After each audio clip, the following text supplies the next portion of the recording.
Oi pessoal, eu sou o Alessandro e hoje eu vou comentar esse quadrinho aqui, A Espada Selvagem de Conan, volume 19. Eu disse que dessa vez eu não ia demorar tanto entre os comentários, né? Assim, comentei o número 18 acho que umas 2 semanas e agora vamos pro 19. E eu sigo no propósito de comentar número a número. Vamos ver até onde eu vou conseguir, quem espera até o final, né?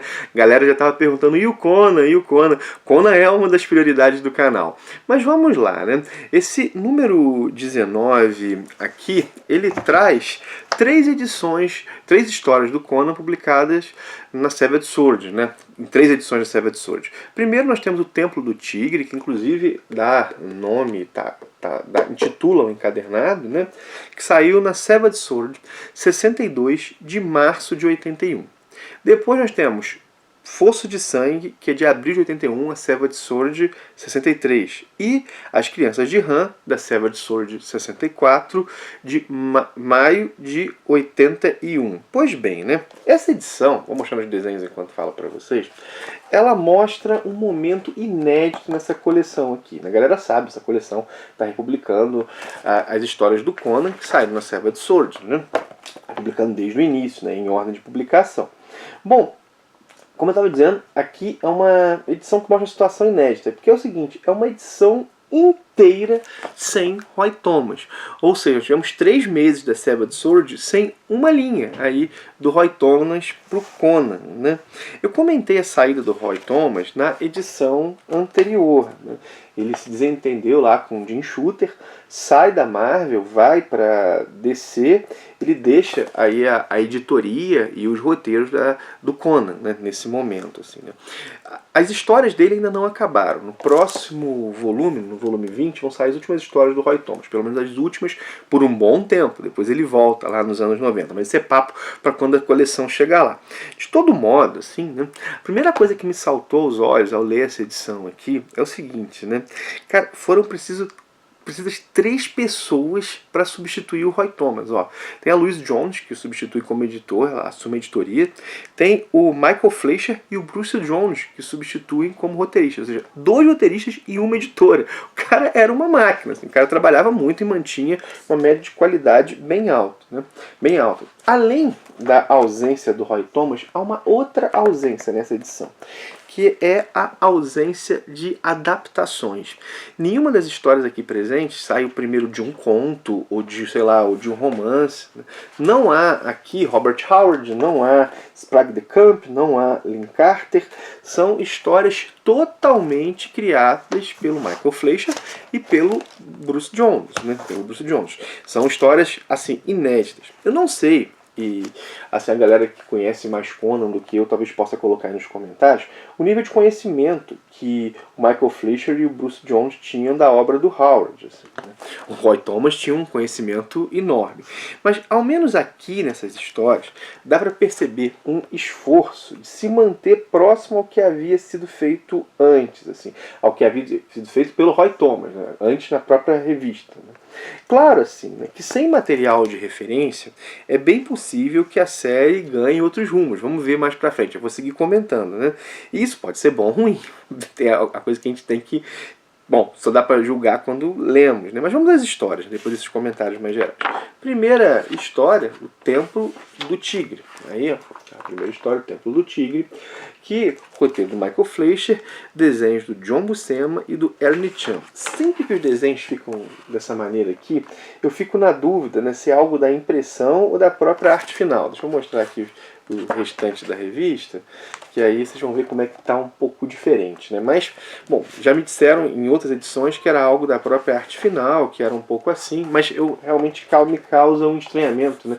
Parece um pouco como Xerox, assim, mas, de todo modo, vamos à história. Né? Essa é uma história que parece ser um modelo de escrita do Michael Fleischer. Bom, li 2 histórias dele, né? E as 2 histórias seguem esse modelo, que é o seguinte, colocar o máximo possível de situações na história. Situações diferentes entre si. Por exemplo, nessa história aqui, o Templo do Tigre, nós vemos o Conan lidando com um motim, sofrendo um naufrágio, sendo salvo por aldeões, tendo essa aldeia que que o salvou atacada, ele é escravizado, busca se libertar, enfim, olha a quantidade de situações para uma única história, né? É uma história que no decorrer ela vai ser focada num novo grupo de Amazonas. Já houve uma história na qual o Conan lidou com as Amazonas. Só que essas Amazonas aqui, elas possuem a pele clara. As outras Amazonas eram negras, né? Possuíam a pele mais escura. E elas têm origem distinta, né? Essas Amazonas aqui, vamos dizer, as Amazonas oficiais do Conan até agora eram essas mulheres negras. Essas Amazonas aqui, elas possuem a pele clara e elas possuem a proteção de uma deusa. Assim. E elas vivem uma situação na qual elas vivem uma inversão da dominação. Por quê, né? Elas eram mulheres que antes eram exploradas e violentadas por homens, assim, e elas conseguiram, a partir dessa deusa, mudar a situação, né? Romper esses grilhões. Só que quando elas instituem uma sociedade, nessa sociedade elas mimetizam e, de certa maneira, até radicalizam alguns pontos da violência que elas sofriam. Por exemplo, os recém-nascidos do sexo masculino são mortos. Há morte de homens e escravidão dos poucos que sobram, né? Escravidão inclusive sexual, né? Coisa que elas sofriam. Então reparem, né? Elas se tornaram como aqueles contra os quais elas se insurgiram. Esse é um tema muito interessante, né? O desejo de quem sofre a violência de ser como aquele que violenta, né? E é uma coisa que dá muito o que pensar e que aparece nessa história. Isso é algo diferente, por exemplo, da Mulher Maravilha, que também tem isso, essas mulheres que sofreram violência, só que essas mulheres, elas constroem lá em Temícera, acho que é assim que se pronuncia, né? Elas constroem quase que uma utopia, né? Elas negam aquilo que faziam com elas, né? E constroem uma outra coisa, uma sociedade só de mulheres que não é pautada pelos valores masculinos, né? Por aqueles valores masculinos daquela sociedade que, bom, as machucava, né? Enfim, é uma outra coisa que está posta aqui, né? É uma história que dá o que pensar sobre como nós acabamos nos tornando parecidos com aqueles que nos causaram violência, assim, né? É uma lógica de replicação da mesma, né? De manutenção, né? De recriação, ainda que em outros termos. Bom, há alguns deslizes na história. Por exemplo, as mulheres gritam 100 prisioneiros num ataque que era para fazer prisioneiros. Enfim, né? Há pelo menos uma cena épica que é o Conan entre cavalos, né? Ele está entre cavalos, assim. Cada cavalo vai puxar para um lado, né? E ele tem que lidar com essa situação, né? Aqui, ó. Deixa eu mostrar para vocês aqui, ó. O Conan também enfrentando um tigre no braço. Então, essas cenas épicas termina sendo, apesar dos deslizes, uma história legal, né? O Conan enfrentando um tigre com mãos nuas, né? Uma história legal. A segunda história também é do Michael Fleischer. Deixa eu pegar aqui a segunda história, que é o Fosso de Sangue. Tem desenhos do John Buscema, Ernie Chan, Tom Palmer e Bob McLeod. Imagino que esse restante todos sejam artes finalistas, né? Bom, essa é uma história que é ambientada no momento que o Conan é líder dos Wagiris, aqueles salteadores lá no deserto, né? Aqui o Conan tem seu bando destruído, não vou dizer porquê, e eu fiquei pensando nas implicações cronológicas disso. O Roy Thomas tinha certa obsessão com a cronologia, construir a cronologia. Isso aqui, vamos ver, né? Não sei, assim, não tenho a memória boa o suficiente para dizer. Mas eu fiquei pensando, né? Foi uma situação bem intensa que o Conan viveu. Assim, tem um bando destruído, mas vamos lá, né? E ele... Há uma situação de eles terem acolhido alguém que traiu o exército rival, o Conan ter receios, e o Conan acaba sendo, no final das contas, né, aquela coisa do Michael Fleischer, né, seria um monte de situações. Ele acaba sendo líder de uma insurgência contra um soberano que cobra tributos. O tributo dele é o seu peso em ouro, né? E esse aqui é o soberano, né? E ele busca engordar muito para cobrar o seu peso em ouro. Uma figura assim caricata, mas muito interessante, né? Nessa pegada, assim. E, bom, há suas inverossimilhanças, né? O próprio plano de infiltração para abrir a ponte levadiça, eu acho que tem seus problemas. Mas, assim, mais uma vez, uma história legal, apesar dos seus problemas, e com algumas ideias que são interessantes, né? Agora a terceira história, As Crianças de Han. A primeira história aí do Bruce Jones. Deixa eu mostrar para vocês.